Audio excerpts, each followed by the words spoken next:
के 2:30 बज रहे थे।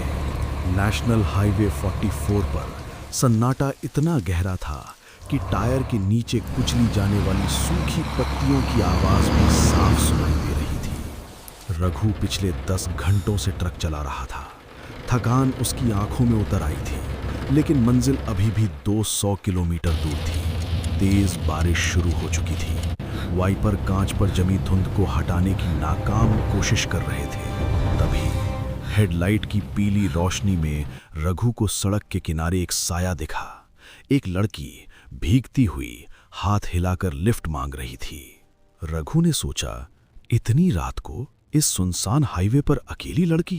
पहले तो उसे डर लगा, लेकिन फिर इंसानियत जाग उठी। उसने जोर से ब्रेक मारा।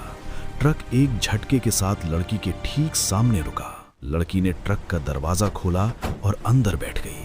उसने जीन्स और एक काले रंग की लेदर जैकेट पहनी हुई थी। रघु ने गौर किया कि इतनी भारी बारिश में भी उसके बाल बिल्कुल सूखे थे, मानो पानी उसे छू ही नहीं पा रहा हो। कहाँ जाना है मैडम? रघु ने पूछा। लड़की ने सामने देखते हुए धीमी आवाज में कहा, बस आगे, जहां ये रास्ता खत्म हो। रघु को उसकी आवाज में एक अजीब सी ठंडक महसूस हुई। सफर शुरू हुआ। रघु ने माहौल को हल्का करने के लिए रेडियो चालू किया, लेकिन रेडियो से सिर्फ एक डरावनी खरखराहट यानी स्टैटिक आ रही थी। कैबिन के अंदर की हवा अचानक बर्फ जैसी ठंडी होने लगी। अकेले डर नहीं लगता आपको? रघु ने हिम्मत जुटाकर पूछा।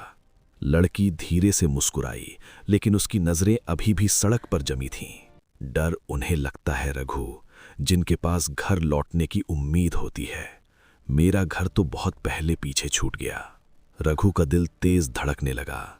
उसने गौर किया कि कैबिन की लाल लाइट में लड़की की परछाई बगल वाली खिड़की पर नहीं बन रही थी। उसका गला सूखने लगा। तभी सामने से एक ट्रक तेज हॉर्न बजाते हुए गुजरा। रघु ने एक पल के लिए अपनी आंखें झपकाईं और अगले ही पल बगल वाली सीट खाली थी। लड़की गायब हो चुकी थी। रघु ने घबराकर ट्रक रोका। उसके हाथ कांप रहे थे। कैबिन का दरवाजा अंदर से लॉक था, फिर वो निकली कैसे? तभी उसकी नजर बगल वाली सीट पर पड़ी। वहां एक पुराना भूरे रंग का लेदर पर्स रखा था। शायद वो लड़की उसे भूल गई थी। रघु ने कांपते हाथों से वो पर्स उठाया। पर्स छूते ही उसे ऐसा महसूस हुआ जैसे वो किसी बेजान चीज को नहीं, बल्कि किसी जिंदा मांस को छू रहा हो। वो पर्स गर्म था और उसमें से धड़कन जैसी आवाज आ रही थी। डर के मारे रघु ट्रक से बाहर निकला और भागते हुए पास के एक पुराने यादव ढाबे पर पहुंचा। वहां एक बूढ़ा आदमी लालटेन जलाए बैठा था। चाचा, चाचा, मेरी गाड़ी में कोई था, वो गायब हो गई। ये पर्स छोड़ में ही है। रघु हाँफते हुए बोला। बूढ़े ने जैसे ही वो पर्स देखा, उसके चेहरे का रंग सफेद पड़ गया। उसने कांपती उंगली से दीवार पर लगी एक पुरानी धूल से सनी तस्वीर की तरफ इशारा किया। तस्वीर में वही लड़की थी, उसी लेदर जैकेट में। ये मेरी बिटिया है साहिब, बूढ़े ने रुंधे गले से कहा। ठीक 7 साल पहले आज ही की रात इसी हाईवे पर कुछ दरिंदों ने उसकी जान ले ली थी। वो उसे मारकर उसकी खाल उतार ले गए थे। तब से उसकी आत्मा भटक रही है, अपना खोया हुआ शरीर ढूंढने के लिए। रघु के पैर जम गए।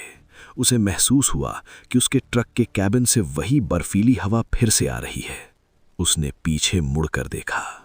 ट्रक की खिड़की के कांच पर भाप जम गई थी और उस पर उंगलियों से लिखा था, मेरा पर्स मिल गया, अब तुम्हारी खाल चाहिए। रघु ने अपनी गर्दन पर एक ठंडी सांस महसूस की। जैसे ही उसने पीछे देखा, वो लड़की ट्रक की छत से उल्टी लटकी हुई थी। उसका चेहरा फटा हुआ था और उसके हाथ में एक चमकता हुआ उस्तरा था। अगली सुबह NH44 पर वो ट्रक लावारिस मिला। ट्रक के अंदर कोई नहीं था, बस ड्राइवर की सीट पर एक नया पर्स रखा था, जो अभी भी ताज़ा खून से भीगा हुआ था।